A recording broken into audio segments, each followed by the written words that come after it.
Hello and welcome to Making the Rounds, a podcast by the American Medical Association. Today's episode is part of our Health IT series from the AMA-MSS Committee on Health Information Technology. My name is Matthew Swanson, and I'm a medical student at the Frank H. Netter MD School of Medicine, and I'll be your host for today. Today we're joined by Dr. Marty Makary, a professor of surgery at the Johns Hopkins University School of Medicine. Thanks for being with us, Dr. Makary. Great to be with you, Matt. So we wanted to get into this by asking how you're involved in the health IT space and what you're currently working on. Great. Well, first of all, call me Marty. I think it's better for all of us to have a more approachable environment in the hospital. So good to connect with you. Thanks for all your good hard work. This is a really important space, and I think right now we need to think about technology to redesign care. You know, a lot of people are fed up with healthcare, doctors and patients. If you think about this old model that we have, where you come in once a year and we doctors tell you exercise more, eat better, and here's a bunch of meds, and then come back in a year, and people come back in a year and we say, you know, are you doing this stuff? And they're kind of making stuff up, and the real answer is no. And we tell them, you bad, non-compliant patient. You know, this is an alienating system that doctors don't like, patients don't like, nobody likes. Why are we doing it? And so you're seeing a generation right now of young people, led a lot by residents and young doctors, who are saying, this is completely broken. Let's start from scratch. This is a tech-minded generation, and they're saying we can do a lot of stuff virtually. We can operate on you, have virtual cameras and sensors set up in your home temporarily, and have a nurse come out and visit. And you know what? Maybe you're less likely to have complications at home because you may not need the emergency rapid response of a hospital for a lot of things. And you're more likely to get an infection or fall because you're not used to going to the bathroom at 2 a.m. in a new room you've never been in before. How can we use technology to empower people? Recognizing some people are not going to do it. I mean, look at COVID. We had this sort of patriarchal idea that people were going to go on a smartphone, schedule an appointment, and then show up for their vaccine. Well, guess what? Not everybody works like that. Not everyone's going to do it. And it was clear to me that, yeah, technology is going to enable a lot of people to get better care. But for other folks, we just need walk-up vaccination centers. So we got to do both. Yeah, of course. No, that makes sense. And thanks for explaining it too. To dive a little bit deeper into this topic, then, what would you say is the impact of your work, and have you experienced any challenges with what you're studying and doing? So what we're trying to do, Matt, with my research and what my team's working on is create more accountability in healthcare, accountability around billing practices in healthcare. The billing of medicine is a disgrace right now. To see what hospitals are engaging in with predatory billing and price gouging, taking advantage of people when they come to the hospital. They're coming to us for care, right? They're coming to you and I. We're in the hospital ready to take care of anybody. Doesn't matter who they are, if they're homeless, if they have insurance, we will take care of them. That is our mantra in medicine. And then to see a billing department that's disconnected from care, hunt these people down, sue them in court, which we discovered and revealed in a JAMA paper a year and a half ago, exposing this practice of hospitals suing patients who just can't afford to pay their bill and then garnishing their paycheck. And we found and reported in the JAMA article, these were people from Walmart, postal workers, food service workers. They had insurance by and large. They've done nothing wrong. They've been taken advantage of by the healthcare system. So what we're trying to do now is we're trying to create accountability so that when you Google a hospital, you don't just see the name and the address and phone number. You see the name and the address and phone number and the average price markup and their performance on billing quality. That is a 5-star billing quality score. Do they harass people? Do they gouge them? Do they have half of their patients with metastatic breast cancer in collections where collectors are harassing them in the final weeks and months of life? That's something that was discovered in a research study? Or are they being compassionate? By the way, most hospitals do the right thing. They have fair and honest practices. They take care of people. They forgive bills. Let's let the market reward those hospitals. The fundamental problem in healthcare is we have non-competitive markets. And if you can create competition around the right things, then you can really move markets. So what we're trying to do is recognize that billing quality is medical quality, and financial toxicity is a medical complication. And these things are measurable, and they can drive markets for patient navigation. Yeah, no, that's really exciting. Then this level of transparency, I can only imagine what it's going to offer to American medicine. So a question that a lot of people have been interested in right now is, has COVID impacted your work in any way? How has COVID been an influence? You know, COVID is a classic example of a health emergency or something that happens quickly that the medical system is too sluggish to respond to quickly. The research systems, the journals, the NIH funding systems, the IRB committees, the institutional review boards that review and approve research. All of these processes are entirely unable to adapt to a health emergency. And so what we're doing is, our research team has a mission of pushing the field of medicine, pushing them to think about things and challenging deeply held assumptions and dogma. And one of those things that we realized is, and we just did this with opioids about 2 years prior, right? We got blindsided by the opioid epidemic. It's like, hey, we got to move quick. We can't schedule a meeting at the next annual conference of our professional society and then have a committee discuss. We got to move tomorrow. And that's what we haven't been able to do well in medicine. And we didn't do that with COVID. So COVID hits us. Nobody knows anything about it. And our research system, our entire research infrastructure, all of our systems are too slow. So guess what? For 3-4 months, nobody had answers to the most basic questions doctors demanded answers to. They wanted to do this research and they couldn't. There was no funding. There was no support. How does it spread? When are you most contagious? How many people are asymptomatic? Who does it affect most? Do masks work?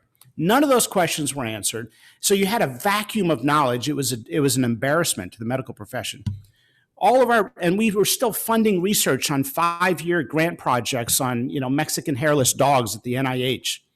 All this stuff, we couldn't pivot one dime of research to ask these most basic questions as we got blindsided. And so a lot of people said, look, our system is too slow. And we led that charge. And in the absence of information during COVID, what happened? Political opinions filled that vacuum. And we didn't have any data to go to speak to it. And so we got behind the 8 ball and it hurt us badly. So look, we're asking, how can we redesign our health system so it can respond quickly? Not just with beds in the ICU and nursing staff that's flexible, but also with the research system that can respond quickly. So when a doctor has a question, we can get that answered within days. Right? There's no reason our country, with all of our might and resources, can't do that. So that's really what we're striving for. It's not just COVID, by the way. It's natural disasters, hurricanes, floods, mass shootings, crises like the opioid crisis. These are things we need to respond to quickly, in my opinion. Yeah, definitely. I know that during COVID, you were filling the space ferociously with a lot of your expertise and opinion. And I know that a lot of people greatly appreciated, what your take was on this. And I know I did, at least. Thanks. So to pivot things a little bit, the changes that have been imposed by COVID in the health information technology space, there's been a lot. What do you think is going to stick around? I think the virtual care thing is big, but it's going to swing the other direction, because what you're going to find is that there are a subgroup of patients where we really need to lay hands on them. And I think what you're going to see is that pendulum is going to swing way too far in the other direction. People are going to say, whoa, wait a minute. We're missing things. And by the way, people appreciate that touch. And one of the greatest epidemics in public health that predated COVID that we were not talking about, that we needed to talk about, was loneliness. And it was magnified during COVID. And you treat that with communities.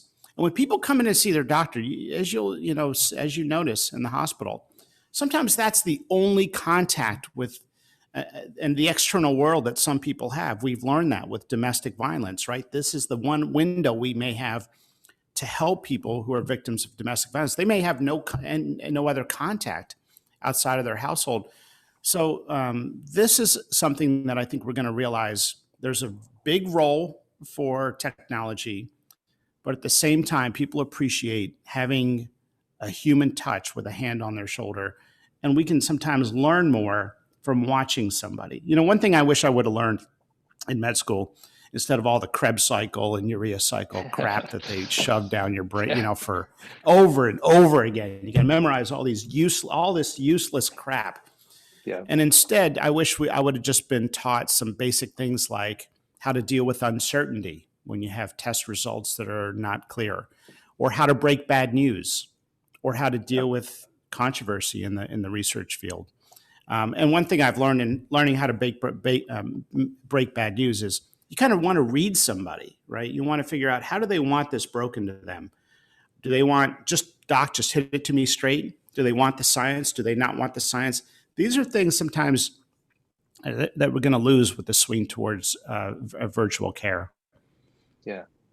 Well, Marty, to tell you the truth, I'm studying for my step 1 exam right now, and I can assure you that I wish I was learning more of that than the Krebs cycle and some of these memorization of biochemical pathways and such. But me, as a future physician, how do you see the future of health information technology in 10 to 15 years when I'm practicing? Well, first of all, it's really interesting to see a lot of medical students come through now saying, I love medicine, but I don't want to practice full time because there's so many other opportunities out there. How about starting a company that can solve a problem that nobody is solving right now? How about changing medical education? How about partnering with a company, an employer group, to help take care of their employees as a population in new and creative ways? That's what people want to do. That's the exciting area of healthcare. And to be honest with you, if we're going to see healthcare redesigned, which I really believe we're on the brink of that, and I'm trying to push that in everything I do, it's not going to be the insurance companies that figure it out. It's not going to be the hospitals that figure it out. It's going to be the docs. It's going to be the entrepreneurs, and it's going to be people who think creatively. I'm not just talking about starting a business. I'm talking about redesigning care, recognizing, hey, we need to talk to people with diabetes about the food they buy. We need to maybe teach more cooking classes to people with diabetes instead of just throwing insulin at them. Maybe we need to treat more back pain with ice and physical therapy than just surgery and opioids. Maybe we need to talk about environmental exposures, not just chemotherapy. And you're seeing this movement now to talk about food as medicine and a holistic approach and creating communities. You can't do that in the 10-minute standard fee-for-service traditional healthcare treadmill. And when you look at that model, and I looked at it as a medical student thinking, okay, I got a patient at 8 o'clock I'm supposed to see with this doc, and then there's another one at 8:15, another one at 8:30, and I'd see them and they have questions and I don't know, and the next patient's waiting and I got to run and I don't know, and I'll look it up later and maybe I'll get back to you. And like an hour and a half into it, I was like, holy crap, are we going to go like this all day? And how do you do this? And by the way, I don't like this. Like, no, thank you. I don't want to have anything to do with this. And enough people now are saying this is a crazy system. How can we redesign it? And that's being recognized as an actual legitimate career path. And I think that's the exciting thing right now. And that's what students should think of. Yeah, definitely. It's inspirational, to tell you the truth. And a lot of change is on the cusp, I think. Yeah. To wrap things up here, I want to give you an opportunity to share some of the channels that you're public on and where people can connect with you and follow your work. Oh, great. Well, first of all, I love working with students, and I think it's the most exciting area right now.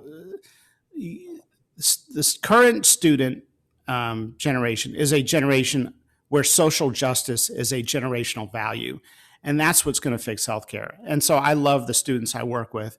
And I'd encourage anyone to get in touch with me if they like this kind of stuff. I'm on LinkedIn and Twitter and a lot of the social media platforms. And if they're interested in learning more about my research and all the stuff we've done to stand up for patients and shut down the practice of suing patients, I wrote about it in a recent book called The Price We Pay. which is now available for paperback. So I'm really excited about that. Yeah, as am I. Can't wait to give that book a read. Well, everyone, that's all that we have for today. Thanks so much, Matt. Well, everyone, that's all for today. Thank you for listening, and thank you for your time today, Marty. This has been Making the Rounds, a podcast by the American Medical Association. You can subscribe to Making the Rounds and other great AMA podcasts wherever you listen to yours, or visit ama-assn.org/podcast. Thank you for listening.